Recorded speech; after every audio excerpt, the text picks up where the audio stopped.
Chapter 27. Sacred Phallicism. Every religion has a sexual origin. Veneration of the lingam yoni and pudendum is common in Africa and Asia. Secret Buddhism is sexual. Sexual magic is taught practically in Zen Buddhism. Buddha taught sexual magic in secrecy. Many phallic divinities exist.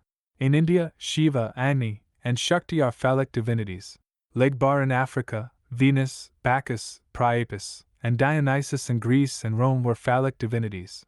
The Jews had phallic gods, and sacred forests consecrated to sexual worship. Sometimes the priests of these phallic cults allowed themselves to fall miserably, and they fell to wild bacchanalian orgies. Herodotus relates, all women of Babylon had to prostitute themselves with the temple priests of Melita. Meanwhile, in the temples of Vesta, Venus, Aphrodite, Isis, etc., in Greece and Rome, the priestesses exercised their holy sexual priesthood. In Cappadocia, Antioch, Pamplos, Cyprus, and Byblos, with infinite veneration and mystical exaltation, the priestesses celebrated great processions carrying a great phallus as god or the generative body of life and seed. The Bible also has many allusions to phallic worship. The oath from the time of the patriarch Abraham was taken by the Jews by placing their hand beneath the thigh, that is, on the sacred member. The Feast of the Tabernacles was an orgy similar to the famous Saturnalia of the Romans. The rite of circumcision is totally phallic. The history of all religions is filled with symbols and phallic amulets, such as the Hebrew mitzvah, the Christian maypole, etc. In ancient times, sacred stones with phallic forms, sometimes similar to the virile member, other times similar to the vulva, were profoundly venerated. Stones of flint and silica were considered sacred because with them, the fire secretly developed as a divine privilege in the spinal column of the pagan priests, was produced. In Christianity, we find a great deal of phallicism.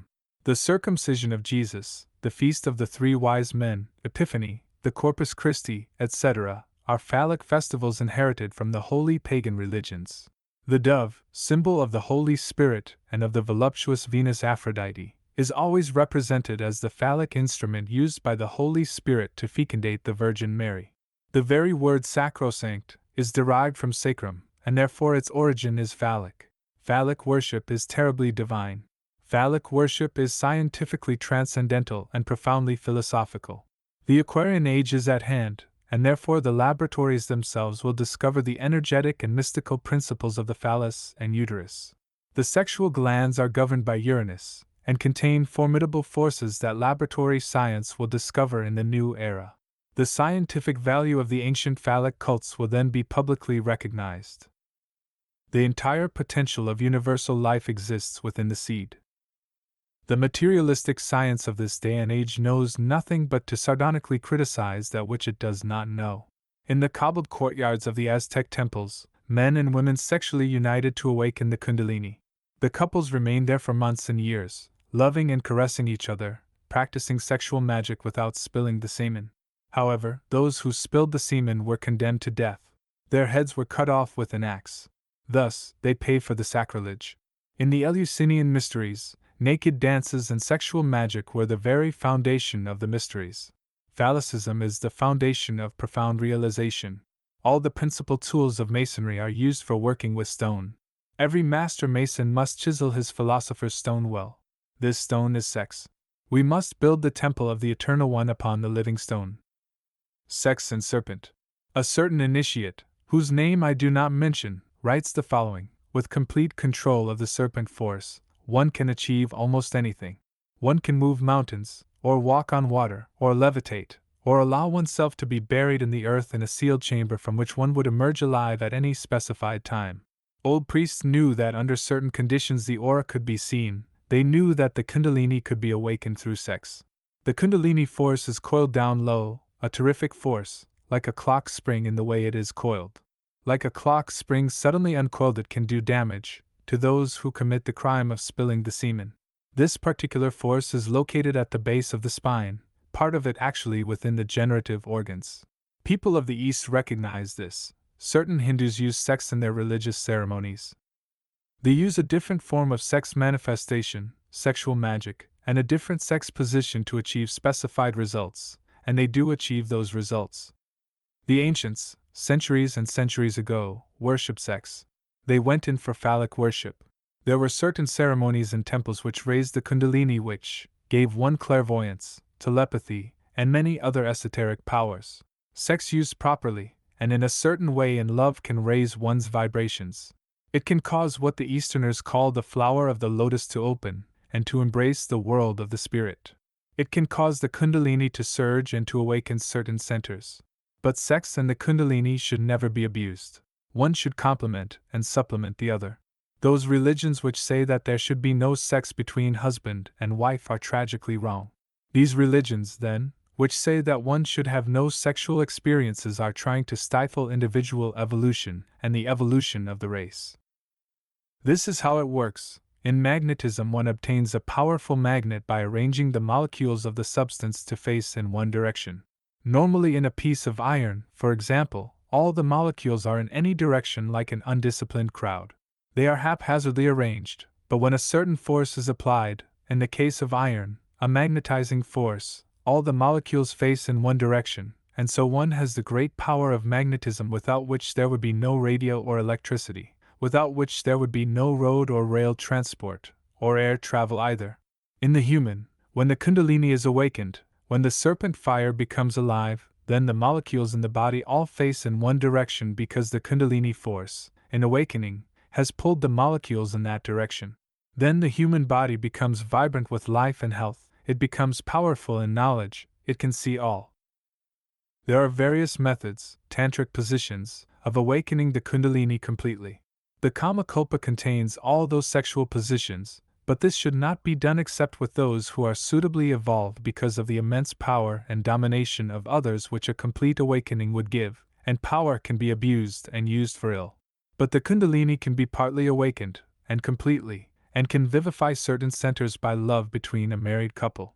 With the true ecstasy of intimacy, the molecules of the body become so arranged that many of them face in one direction, and so these people become people of great dynamic power.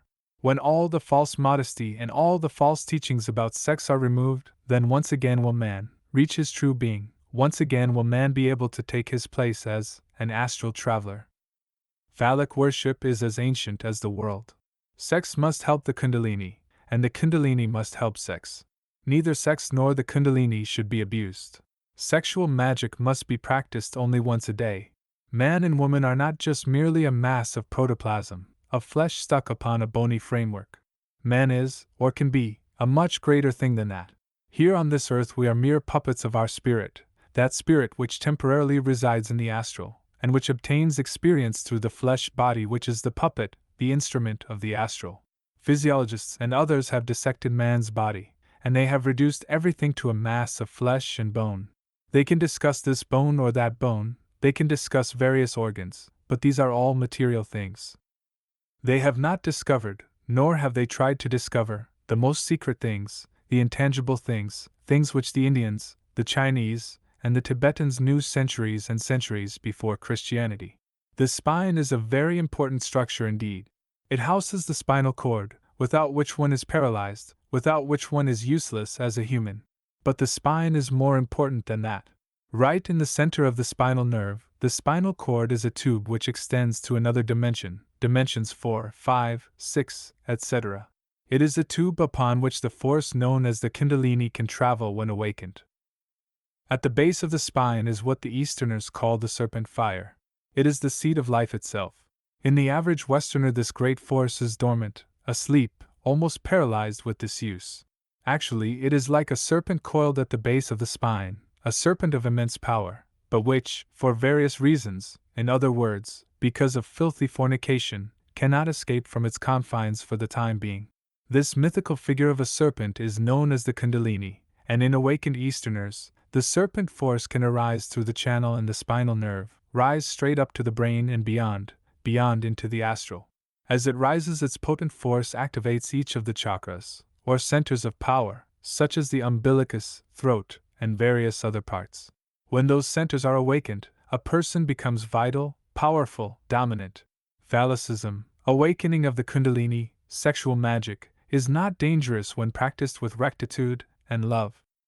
Sexual magic should only be practiced between husband and wife. Those who abuse and practice with other women outside the home, inevitably fail. Infrasexual schools. There are many infrasexual schools in the world that mortally hate phallic worship and sexual magic. Lovers of wisdom must avoid those schools if they do not also want to become infrasexuals. It is necessary to remember that infrasexuality hates normal sex and supersex. In all ages, infrasexuals have blasphemed against the third logos, considering sex to be taboo, sinful, cause for shame, dissimulation, etc. Infrasexuals have schools in which they teach people to hate sex. Infrasexuals consider themselves to be Mahatmas, Hierophants, etc. Lovers of wisdom are often confused by infrasexuals. They have such mystical and ineffable attitudes, so anchoritic and pietistic, that if one does not have a certain degree of comprehension, one can very easily be led astray onto the path of infrasexuality. Initiation and the Serpent. It is impossible to receive the initiations of major mysteries without phallic worship and without sexual magic. Many single students receive initiations of the minor mysteries in their superlative and transcendental consciousness when they are chaste. Nevertheless, the initiations of major mysteries cannot be attained without sexual magic and the Kundalini. The minor mysteries are but the probationary path, a chain that has to be broken, the kindergarten of esoteric studies, the first primer.